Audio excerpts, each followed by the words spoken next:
In the beginning, God created the earth, and everything was good.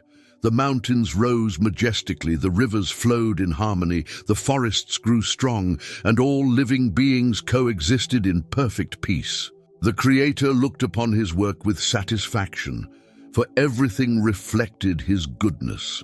However, as time passed, humanity began to drift away from God.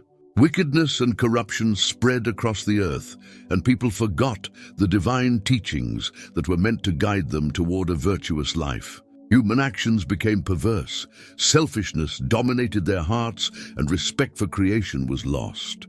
God, deeply saddened and disappointed by the path humanity had taken, decided that it was necessary to purify the earth to restore the original harmony. He could not allow injustice and violence to continue tarnishing his creation. Yet amidst the darkness that dominated the world, there was one man who stood out for his righteousness and faith. This man was Noah, a faithful servant who still walked with God, remaining steadfast in the principles of justice and divine obedience. Because of his faithfulness, God chose Noah to be the protagonist of a new beginning. Noah was an honest and upright man, known throughout his community for his unwavering kindness and deep faith. He lived in a small, humble village where his commitment to God set him apart from those around him.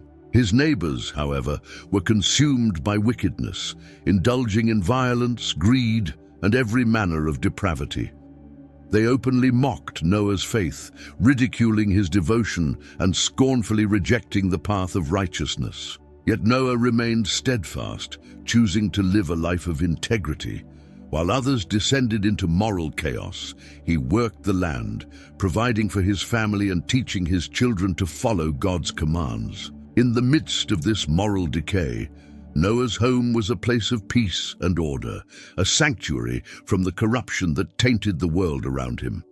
He understood that living in accordance with God's will was not just a personal duty, but a way to honor the Creator.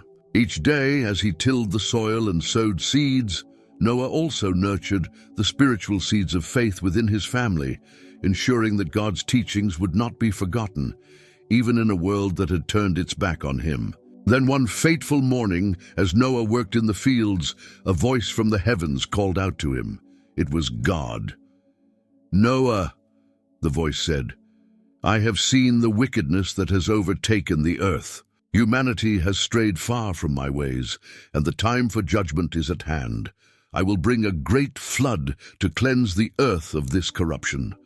But you, Noah, have found favor in my eyes. You and your family will be saved from the coming destruction. However, there is something you must do first. You must build an ark." Noah listened intently, his heart filled with a mixture of awe and solemn responsibility. He understood that this was no ordinary task. It was a divine mission.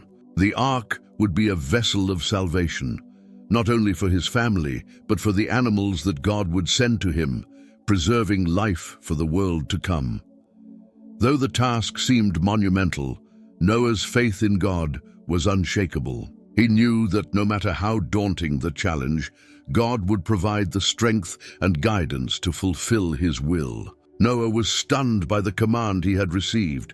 The thought of building an ark, an enormous vessel capable of withstanding a flood that would cover the entire earth, seemed overwhelming. "An ark, Lord?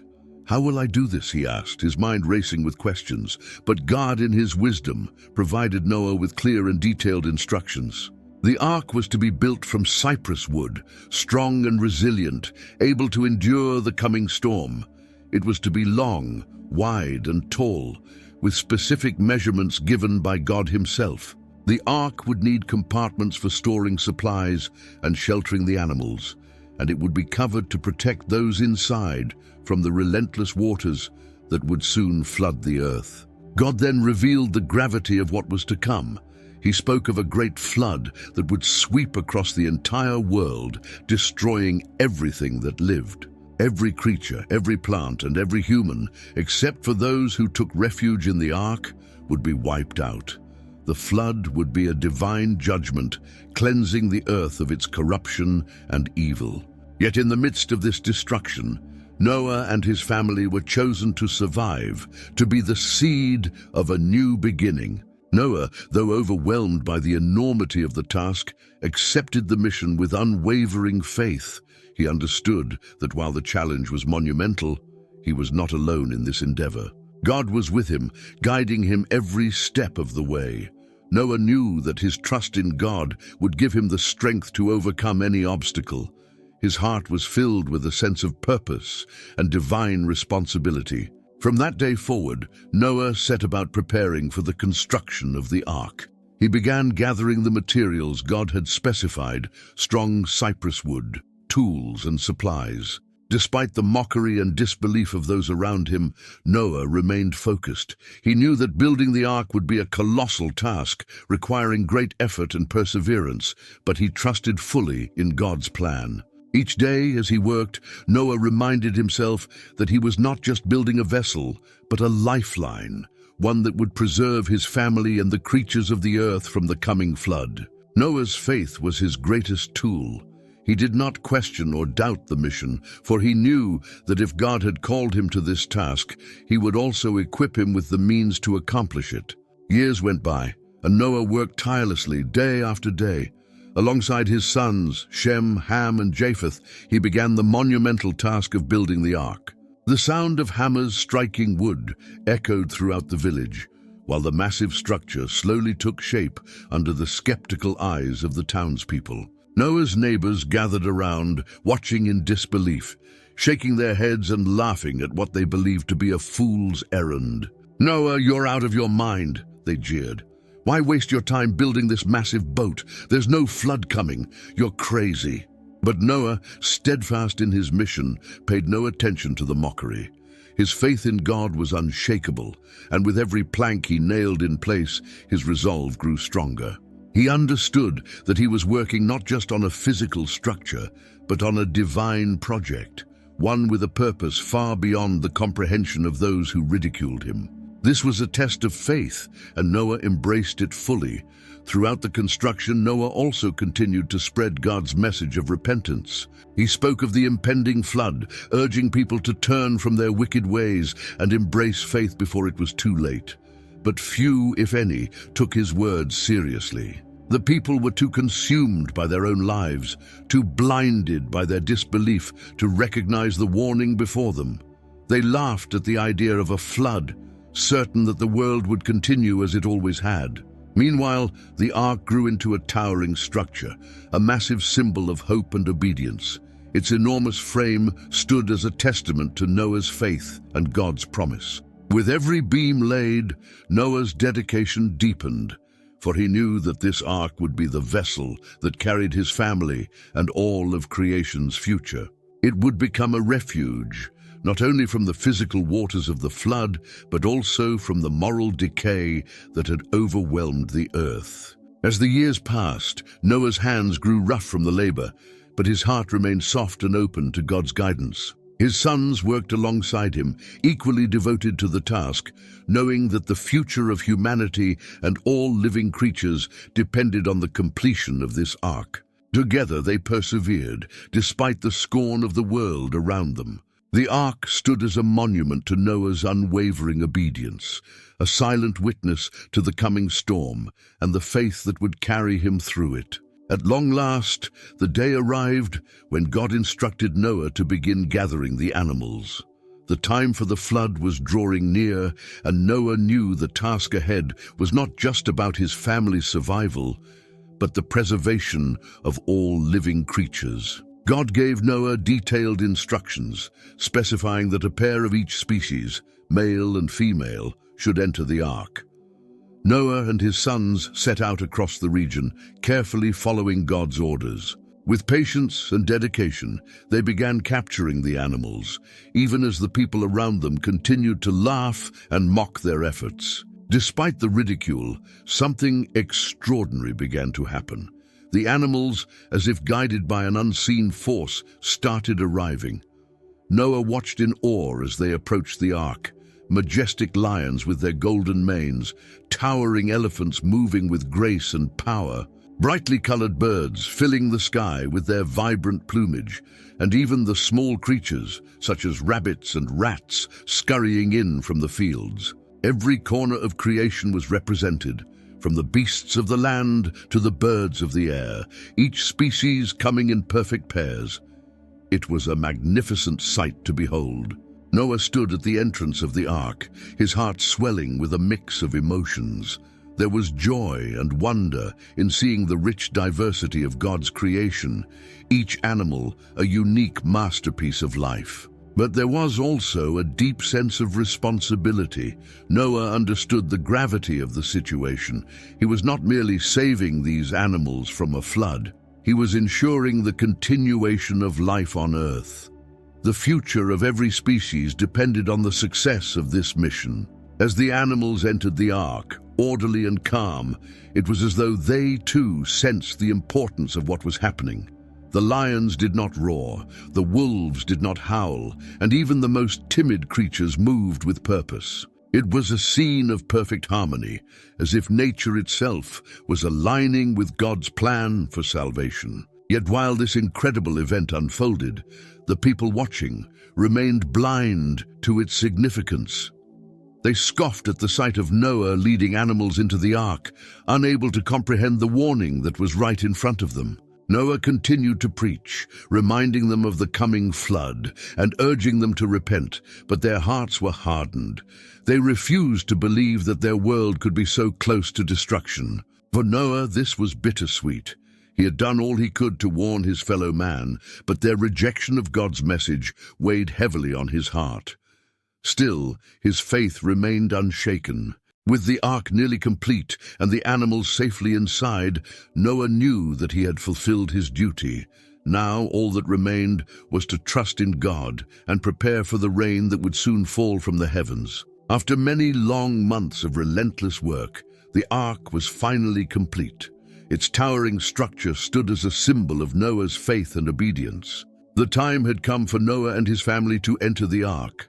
God had given the final instructions, and with a heavy heart, Noah led his wife, his sons, Shem, Ham, and Japheth, and their wives into the vessel. The animals already inside filled the ark with life, while outside the world remained oblivious to the impending catastrophe. Once everyone was safely aboard, the massive door of the ark was sealed. It wasn't Noah or his sons who closed it. God himself shut the door, ensuring that no one else could enter. And then, as if on cue, the first drops of rain began to fall from the sky. What had started as a gentle drizzle quickly intensified.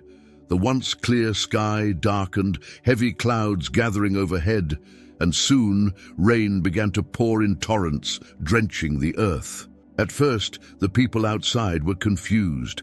They had never seen such a storm, and the sudden downpour startled them. As the rain continued, the unease grew. What had seemed like a harmless storm turned into something far more sinister. The waters began to rise, and only then did the villagers start to realize that Noah had been right all along. Panic set in as they scrambled to higher ground, desperately trying to avoid the floodwaters that were rapidly engulfing their homes and fields. Terrified, they rushed to the ark, pounding on its door, crying out for help. "Noah, let us in!" they screamed, their voices full of fear and desperation.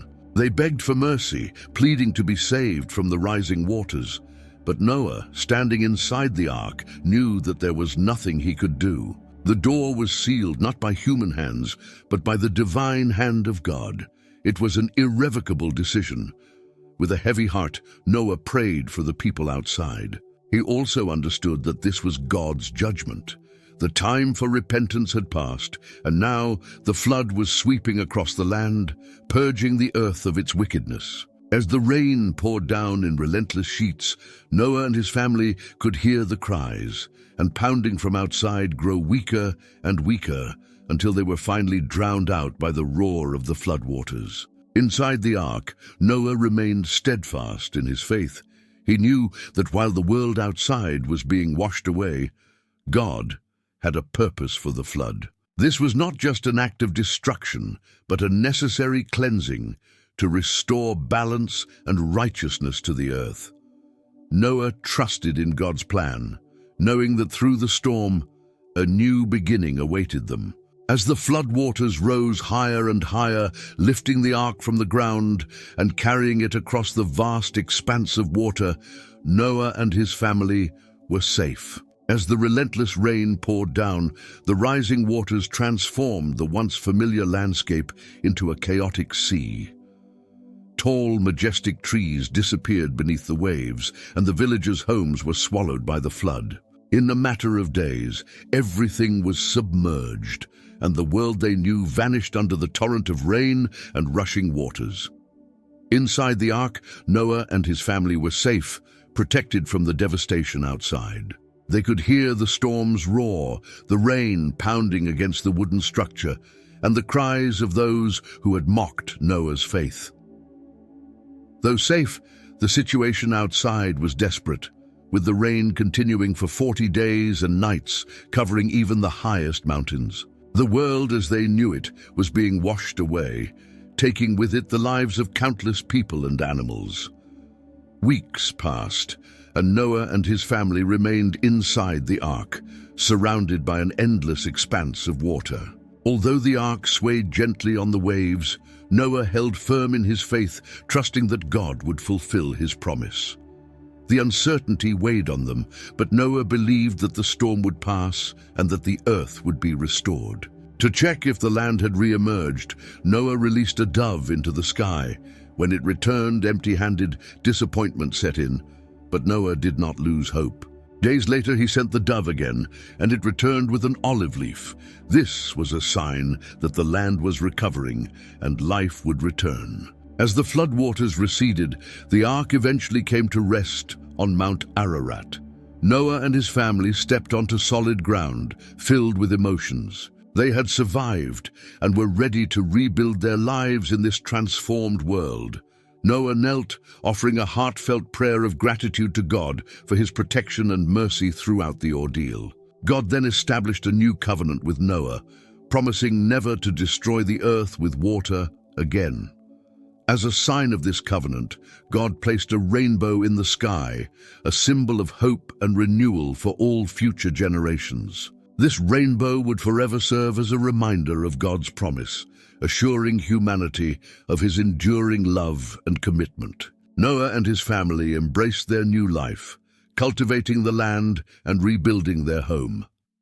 The rainbow became a constant symbol of hope, appearing after storms to remind them of God's love. The story of Noah and the flood was passed down through generations, reminding humanity of faith's power and the promise of redemption. And so, the story of Noah and his ark shows us that even in the darkest storms, faith and hope can guide us to a new beginning. With courage and determination, Noah teaches us that we can overcome any challenge life throws our way. But now we want to hear from you. What does this story mean to you? How do you face your own storms? Share your thoughts and reflections in the comments below. If you want to see more stories like this, write "I want" in the comments, and I'll keep working on more stories. Your voice matters to us. And don't forget to like this video and subscribe to our channel for more heartwarming stories that inspire the soul. Together, let's explore more valuable life lessons. Thank you for watching. Until the next adventure.